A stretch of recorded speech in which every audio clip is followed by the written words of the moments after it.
Bonjour, nous allons vous présenter notre TPE. Notre problématique est: des êtres vivants peuvent-ils survivre dans des conditions extrêmes? Pour répondre à la problématique, nous avons décidé de trouver un être vivant qui résiste à pas mal de conditions extrêmes et qui est facile à trouver afin de faire nos expériences. Ainsi, nous sommes tombés sur la famille des extrémophiles.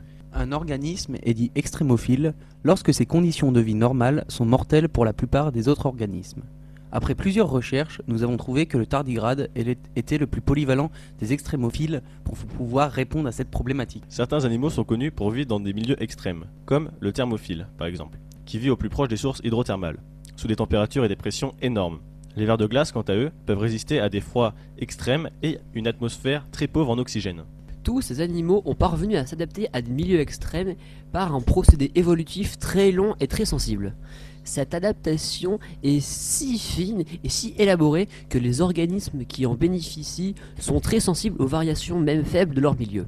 Ils se sont adaptés efficacement aux conditions extrêmes de leur milieu et ils ne sont pas du tout préparés pour les milieux avec des conditions complètement opposées. Découverts au XVIIe siècle, ces petits animaux surprenants ont été décrits pour la première fois en 1773 par le naturaliste Johann August Gause sous le nom de Kleiner Wasber. Et leur appellation de tardigrade, qui signifie marcheur lent, leur a été donnée en 1777 par le biologiste Spallanzani. Ne dépassant pas les 2 mm, les tardigrades ont un corps segmenté en 4 parties, protégé par une cuticule. Il est doté de 8 pattes qui se terminent par des griffes. La première étape de notre TPE a été de prélever les tardigrades. Comment on les trouve? Les tardigrades, qui, comme on l'a dit précédemment, sont les plus polyvalents des extrémophiles, se trouvent sur tous les continents de la planète. Et ils parviennent à survivre à des conditions extrêmes tels les sommets de l'Himalaya ou bien les sables brûlants du désert. Ou alors bien au sein des glaces polaires, voire même dans les eaux profondes, jusqu'à 4000 mètres et davantage. Voire dans les sources d'eau brûlante au voisinage des volcans sous-marins. Nous, pour nos expériences, nous ne sommes pas allés jusque dans les déserts pour en trouver, mais nous avons cherché dans notre jardin. En effet, les tardigrades se trouvent dans la pelouse ou dans la mousse qui pousse sur les toits des maisons ou sur les arbres. Forcément, comme ils ne mesurent que quelques millimètres, nous ne pouvons pas les observer à l'œil nu. Et donc, comment faire pour les observer?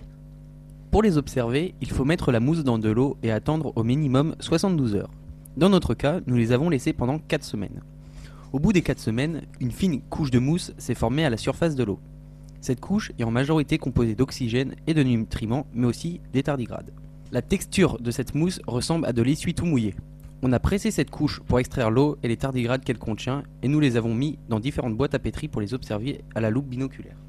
Cette étape nous a servi pour faire le tri et ainsi garder que les gouttes d'eau où la concentration de tardigrades était le plus élevée.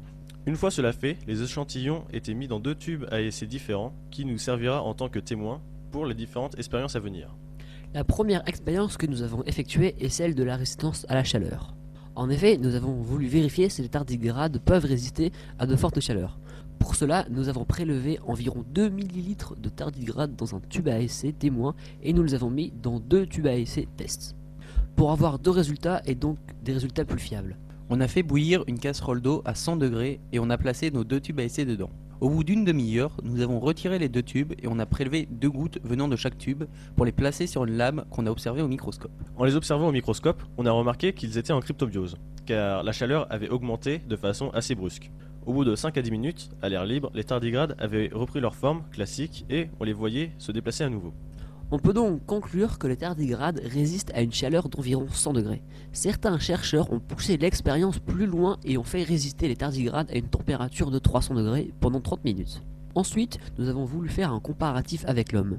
L'homme possède une température corporelle de 37 degrés avec des petites variations selon les individus. Mais il possède aussi une température de la peau qui elle aussi est très régulée et est autour de 35 degrés en temps normal, ce qui permet de transférer la chaleur métabolique du corps, qui est plus chaud, vers la peau qui est évidemment plus froide. Une température de la peau supérieure implique une augmentation de la température corporelle, c'est donc de l'hyperthermie. Si la température de la peau dépasse 37-38 degrés, la température du corps atteint le seuil létal qui est donc de 43-44 degrés. Autrement dit, si la température de la peau atteint 35 degrés durant de longues périodes, plusieurs jours voire plusieurs semaines sans traitement, les êtres humains ne pourraient pas survivre. Les déserts ou certaines canicules qui ont lieu un peu partout à travers le monde ont montré les limites de la résistance humaine. Par exemple, la canicule qui a eu lieu en Europe en 2003 et qui a manifesté une intensité d'une longueur exceptionnelle tant qu'au niveau des températures minimales que maximales. Cette canicule a vu 15 000 personnes décéder en France. Ainsi, de tels phénomènes montrent la faculté d'adaptation des êtres humains, et surtout des plus âgés, à la chaleur à une certaine limite. La seconde expérience que nous avons effectuée est celle de la résistance aux faibles pressions. Ainsi, nous avons voulu vérifier si les tardigrades résistent à de faibles pressions. Pour cela, nous avons utilisé une cloche à vide et un pressiomètre. Nous avons pris des tardigrades qui provenaient toujours de ces deux tubes à essai témoins et nous en avons prélevé environ 2 ml de tardigrades que nous avons répartis dans 3 boîtes à pétri pour avoir un résultat plus fiable. Nous avons donc placé les 3 boîtes de pétri ainsi que le pressiomètre dans la cloche à vide. Et nous avons fait descendre le vide jusqu'à environ 100 pascal. Et nous avons laissé la préparation pendant une semaine sous la cloche. Comme la pression remonte toute seule à cause de l'étanchéité qui n'est pas fiable à 100%, on faisait redescendre la pression de la cloche tous les matins et tous les soirs. Au bout d'une semaine, nous avons enlevé les boîtes de pétri de la cloche à vide et la première chose que nous avons remarqué est que l'eau où étaient les tardigrades avait disparu. Elle s'était évaporée. Nous avons donc observé chaque boîte de pétri au microscope, mais malheureusement les tardigrades n'étaient plus visibles. La cause est que comme l'eau s'est évaporée et que les tardigrades survivent grâce à l'eau, beaucoup moins que la plupart des êtres vivants, mais ont quand même besoin d'eau, Nous n'avons pas retrouvé les tardigrades car ayant une trop petite taille d'origine, quelques millimètres en moyenne, et ne possédant pas d'organes minéralisés, les tardigrades se dégradent très vite après leur mort et ils ne laissent quasiment jamais de traces fossilisées. Un seul fossile ancien est connu, retrouvé dans de l'ambre du lac Manitoba au Canada datant de 80 à 90 millions d'années. Nous avons donc refait cette expérience pendant 30 minutes sous la cloche à vide avec les mêmes conditions que pour l'expérience d'une semaine. À la fin de l'expérience, nous avons donc pour la deuxième fois observé les tardigrades au microscope et ils étaient en cryptobiose. Comme pour l'expérience de la chaleur, au bout de 5 à 10 minutes, les tardigrades avaient retrouvé leur forme d'origine. on peut donc conclure que les tardigrades peuvent résister à une pression aux alentours de 100 pascal, soit une pression 10 fois plus faible que la pression ambiante. Certains laboratoires, ayant du matériel très sophistiqué, ont réussi à recréer le vide spatial. En comparatif, pour l'homme, c'est un peu plus compliqué car il ne faut pas que la pression artérielle systolique dépasse 14. Elle se trouve en moyenne autour de 12. Si elle dépasse les 18, cela peut avoir des effets dramatiques sur le corps. En effet, si l'excès de pression n'était pas compensé par un épaississement des petites artères, celles-ci auraient tendance à se déchirer, ce qui provoquerait des hémorragies internes. Donc, en cas d'hypertension, les artérioles s'épaississent. Si on ne fait rien, dans les cas extrêmes, cette rigidification de tout le système artériel entraîne une mauvaise perfusion de tous les organes du corps, le cerveau, le cœur, les reins, etc. Dans des cas extrêmes, en dehors de tout effort, cela peut conduire à des complications, comme l'accident vasculaire cérébral. Ainsi, le corps humain ne peut pas résister à une pression artérielle très élevée. Enfin, si on retenait notre respiration et que la pression artérielle ne posait pas de problème, l'exposition au vide de l'espace serait possible sans séquelles pendant 10 secondes environ. Et sans séquelles graves pendant 30 secondes environ. Au-delà, il y aurait des pertes de conscience. La mort subvient dans les 1 à 2 minutes qui suivent, par manque d'oxygène. Sauf qu'un des problèmes, c'est que l'humain serait écrasé à cause d'une pression qui est très faible. Pour la troisième expérience, nous avons effectué celle de la résistance au milieu acide et basique. Ainsi, on a voulu savoir si les tardigrades résistent aux solutions acides et aux solutions basiques. Pour cela, nous avons utilisé du NaOH, qui est une solution très basique avec un pH de 13, et du HCl, plus communément appelé acide chlorhydrique. Cette solution est extrêmement acide, car elle possède un pH inférieur à 1. Ensuite, nous avons pris, comme pour les expériences précédentes, les tardigrades provenant des tubes à essai témoins. On a pris 4 gouttes qu'on a observées au microscope pour savoir si elles étaient assez riches en tardigrades, et si c'était le cas, on a placé les gouttes dans 2 boîtes à pétri. Une pour la solution basique et une autre pour la solution acide. Ensuite, nous avons mis 3 gouttes de NaOH dans les boîtes de pétri correspondantes, et on a fait la même chose pour l'acide chlorhydrique avec la deuxième boîte de pétri. On a laissé les tardigrades pendant 30 minutes dans les solutions correspondantes. Ensuite, on a prélevé une goutte que l'on a observée au microscope. Nous avons observé que les tardigrades dans un milieu acide n'avaient pas survécu. La cause de leur mort est due au fait que la solution était trop acide et qu'ils n'ont pas eu le temps de s'habituer au milieu. Pour qu'ils résistent, on aurait dû faire plusieurs solutions avec un niveau d'acidité différent et qui augmente petit à petit pour arriver à un niveau final avec un pH autour de 0. Par contre, pour les milieux basiques, les tardigrades ont bien survécu. On peut donc conclure que la solution basique est moins agressive pour eux. En comparaison, la résistance à l'acide et aux solutions basiques chez l'humain est quasiment inefficace. Ceci est en partie dû au fait que la peau est extrêmement fine et que nous possédons environ 150 000 km de système nerveux partout sur le corps, ce qui nous permet de ressentir la douleur à la moindre petite blessure. Parmi les symptômes relevés chez les êtres humains, il y a l'irritation de la peau, qui peut aller jusqu'à une brûlure du 3e degré si on utilise des solutions extrêmement acides, comme l'acide sulfurique. Il y a aussi l'irritation des muqueuses et des yeux.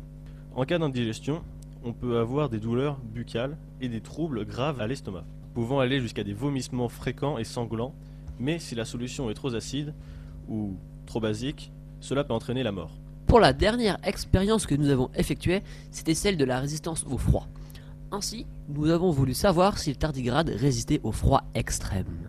Pour cela, nous avons pris de la glace pilée que l'on a mélangée avec du sel. Cette solution a permis de faire descendre très rapidement le froid. Et grâce à ce mélange, notre solution a pu atteindre les moins 25 degrés. Nous avons mis le mélange dans une boîte à pétri où il y avait les tardigrades. Nous avons laissé le résultat pendant 30 minutes et on a observé les tardigrades au microscope. Les tardigrades étaient en cryptobiose. La semaine d'après, quand on les a observés, ils n'étaient plus en cryptobiose. Ils ont donc survécu à un froid de moins 25 degrés. Ainsi, en comparaison, un homme peut résister à moins 80 degrés avec des vêtements high-tech et avec un vent aux alentours de 1 ou 2 km/h. Or, la température de notre corps ne résiste pas à des températures aussi faibles. En effet, chez les hommes est recensé 3 types d'hypothermie. La normothermie, 37 degrés à 35, désigne la situation où la température du corps est normale. Les cellules et les organismes fonctionnent sans risque. Les hypothermies modérées, de 35 à 32 degrés, qui se caractérisent par des frissons. Les frissons sont un réflexe musculaire pour réchauffer l'organisme. Les autres effets sont la vasoconstriction, une baisse de la tension artérielle, une respiration rapide et enfin un pouls rapide. Le patient reste conscient, mais il a des phases avec des difficultés d'élocution. Les hypothermies graves, de 32 à 26 degrés, la température du corps diminue et entraîne des troubles de la conscience qui peuvent aller jusqu'au coma. Un ralentissement de la fréquence cardiaque et une chute de la pression artérielle. La peau devient pâle et froide. La circulation sanguine se concentre autour des organes vitaux, qui est le cœur et le cerveau, au détriment des extrémités, les pieds et les mains qui, eux, bleuissent. On constate aussi une dilatation des paupières. Au-dessous de 26 degrés, on parle d'hypothermie majeure. La peau prend un aspect cadavérique, la personne ne montre pratiquement plus aucun signe de vie, la respiration est indétectable et le rythme cardiaque est extrêmement ralenti. Et cela va jusqu'à l'arrêt du cœur, quand la température du corps chute à 23 degrés. Nous pouvons dire que, comme nous l'avons vu, le tardigrade est un animal équipé pour résister à tout. Il est même suradapté, capable de survivre aux conditions les plus extrêmes. Les tardigrades possèdent toutes les aptitudes pour survivre à des voyages spatials très longs, 60 ans en cryptobiose. Il possède également les caractéristiques qui lui permettraient de ne pas succomber lors d'un atterrissage d'une météorite sur la surface accidentée d'une planète inhospitalière. Pour cela, il suffit ensuite que la météorite tombe dans une région favorable à sa résurrection. Si les conditions sont suffisamment clémentes, le tardigrade pourra surgir de sa longue période d'inactivité et revenir miraculeusement à la vie. Ceci est une théorie qui est tout à fait plausible. Ainsi, on peut dire que les tardigrades font partie des êtres vivants les plus résistants du monde. Pour conclure, oui, des êtres vivants peuvent résister à des conditions extrêmes comme nous venons de le voir avec les tardigrades, et plus précisément les extrémophiles. Ce TP vous a été présenté par Étienne, André Et Emilia.